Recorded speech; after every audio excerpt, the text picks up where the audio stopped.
Assalamualaikum warahmatullahi wabarakatuh. Perkenalkan, nama saya Mutiara Pinta Andani, NIM 21073103 dari Pendidikan Teknik Otomotif Fakultas Teknik Universitas Negeri Padang. Baiklah, saya akan menjelaskan sistem rem servo udara atau air servo brake system. Sistem rem servo udara terdiri dari sistem rem udara dan sistem hidrolik yang digabung bersama-sama dengan booster rem hidrolik. Silinder tenaga atau power cylinder servo udara bekerja oleh udara tekan dari kompresor, menambahkan tekanan hidrolik dalam silinder roda sehingga dengan melakukan penekanan pedal yang sama, maka gaya pengereman yang kuat dapat diperoleh dengan mudah dan ringan. Dengan sistem ini, tekanan hidrolik di dalam silinder pada roda bertambah lebih dari 10 kali. Meskipun terdapat kerusakan dalam sistem rem servo ini, keamanan tetap terjamin, sebab sistem rem yang bisa masih dapat dilakukan. Adapun komponen dan fungsinya pada rem servo udara adalah kompresor, berfungsi menghisap udara dari udara bebas yang nantinya disalurkan ke tangki penyimpanan.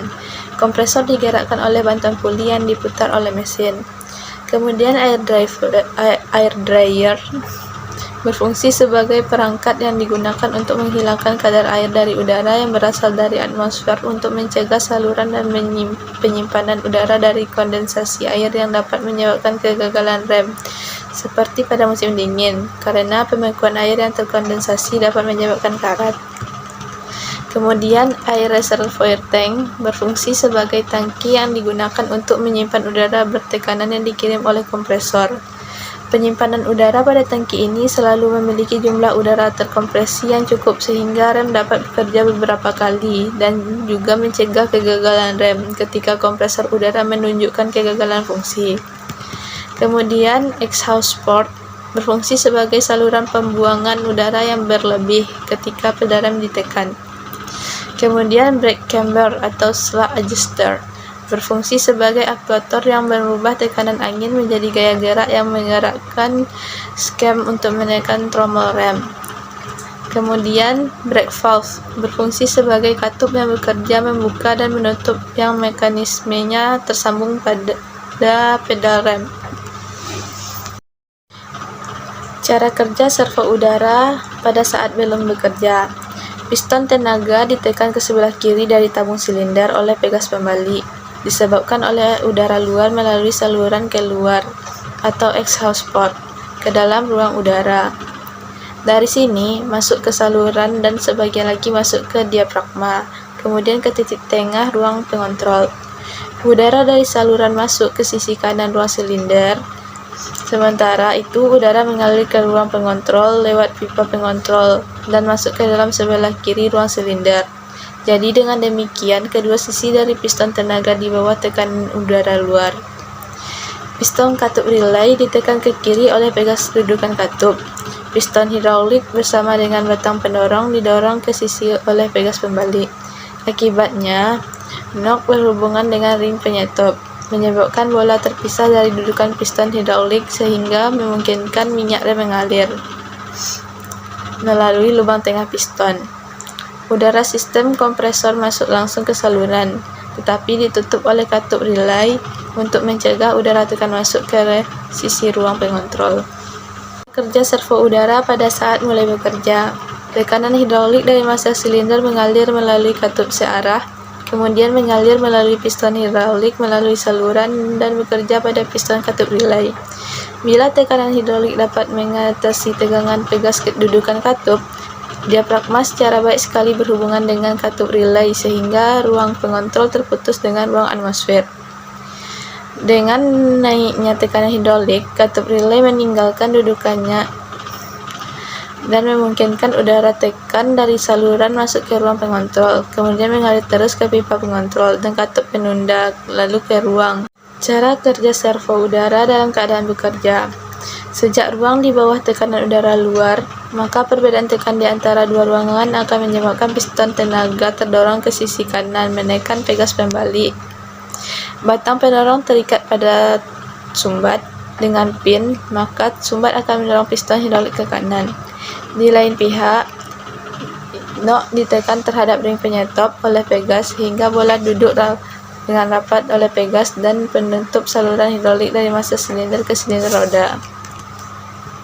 Dengan demikian, memungkinkan piston hidrolik bekerja sehingga minyak rem di dalam silinder hidrolik ditekan dan tekanan dipindahkan ke silinder roda-roda. Oleh karena itu, tekanan hidrolik yang bekerja pada silinder roda terdiri dari gaya piston, tenaga yang bekerja pada piston hidrolik, dan tekanan hidrolik dari master silinder yang bekerja langsung pada ruang silinder hidrolik. Kerja servo udara dalam keadaan bebas. Pada saat pedal rem dibebaskan, tekanan hidrolik dari master silinder tidak bekerja. Dengan demikian, perbedaan tekanan antara kedua sisi diafragma mendorong piston katup relay ke arah kiri. Akibatnya, udara ditekan di sebelah katup relay tidak bisa masuk karena mula-mulanya duduk menutup lubang udara tekan. Kemudian, bila piston katup relay bergerak ke kiri lebih lanjut, udara di sisi katup relay terpisah dari permukaan dudukan diafragma. Udara tekan di dalam ruangan mengalir terus ke pipa pengontrol, katup penunda, dan ruang atmosfer. Dari sini terus keluar melalui saluran lalu ke udara luar. Apabila piston katup relay bergerak kembali ke sisi kiri oleh pegas dudukan katup, ruang akan bertekanan rendah sekali dan piston tenaga akan kembali oleh pegas pembalik kedudukan semula. Pada saat itu, piston hidrolik juga kembali ke sisi kiri. Bola ditekan oleh nok dan terpisah dari dudukan piston hidrolik, dan dengan demikian tekanan hidrolik dalam silinder hidrolik turun dan kembali dalam keadaan tidak bekerja lagi. Fungsi dari tekanan hidrolis bila servo udara rusak. Dalam hal ini dapat dilihat kondisi saat udara kompresi tidak bekerja. Power piston tidak berfungsi disebabkan pegas pembalik telah mendorong bersama piston hidrolis ke posisi semula.